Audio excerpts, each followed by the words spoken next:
Hi, it's Britt, world champion and 7-time master of sport in kettlebell sport. In this video, I'm going to be teaching you about one of the most foundational kettlebell exercises, the goblet squat. I'll also be sharing one of my favorite goblet squat variations. It's kind of like a secret weapon because no one knows about it. So stick around for that. The goblet squat targets your glutes, quads, abs, and arms. It's a great way to strengthen your legs while toning your arms and abs. Find a stance width that feels comfortable for you. Somewhere between neutral, which is what I call feet hip width apart, and wide, feet wider than hip width apart. You can have your toes straight forward, or you can have them pointed outward, so long as your knees track your toes.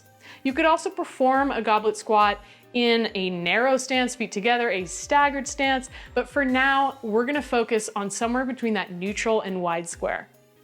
To perform your squat, we'll first start without our kettlebell. You're simply gonna reach your butt out, back behind you, like you're sitting down on the toilet, and then stand back up and squeeze your booty at the top. You wanna make sure that you keep your chest up and abs engaged as opposed to letting your chest drop forward. How low should you go on your squat? That's gonna depend. It's gonna depend on your flexibility, what feels comfortable for you. If you're just working on your flexibility, you're doing body weight exercises, feel free to go as low as you like in the squat, as low as you're able to. If you are working on strength, if you're loading it with a kettlebell, I would recommend going to the depth where you can keep your pelvis in the same position.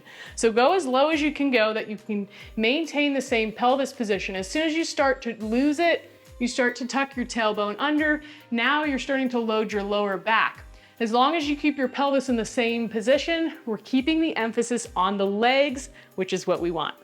Now let's add our kettlebell to our squat. So first we're gonna need to know, how do we get the kettlebell up into the goblet position?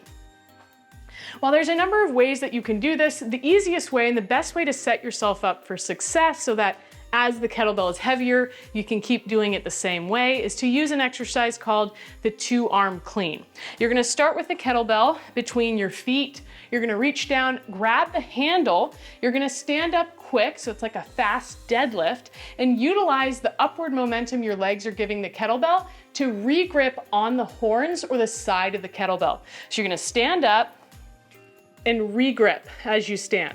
Because the legs are pushing the kettlebell, you'll have time to just gently open the fingers and slide them onto the horns, and this is called the goblet position. Once you're here, you're ready to perform your goblet squat. As you sink down into your squat, keep the kettlebell away from your chest. This is gonna help you counterbalance your hips, and it's gonna help you work your arms and your core. Go as low as you can while maintaining that same pelvis position, and then push the floor away and contract your glutes to stand tall. One other aspect I want to mention is the breathing for your goblet squat. You're going to want to take an inhale as you lower down, and then exhale as you stand up. So you're going to exhale through the more difficult portion of the movement. Breathing this way is going to help maintain core engagement and enough tension in your abdominal cavity to protect your spine. Now I'm gonna show you my favorite goblet squat variation that I alluded to earlier. And I gotta be honest with you, I teach this inside my Kettlebell Solo membership. My members have a love-hate relationship with this exercise. It's called a posy squat, and it takes 15 seconds to complete 1 rep. So holding your kettlebell in the goblet position, what you're gonna do is you're gonna lower halfway down. You're gonna hold for a 5 count. 1, 2, 3, 4, 5, right? Come all the way down to your bottom. 1, 2, 3, 4, 5. Now go halfway up for 1, 2, 3, 4, 5, and that's gonna complete 1 rep. It doesn't feel so bad after 1 or 2, but do 5 or 10 of them and you'll really feel the burn. That's gonna wrap up my goblet squat tutorial. Be sure to let me know if this was helpful for you. Oh, and tell me if you end up trying the posy squat.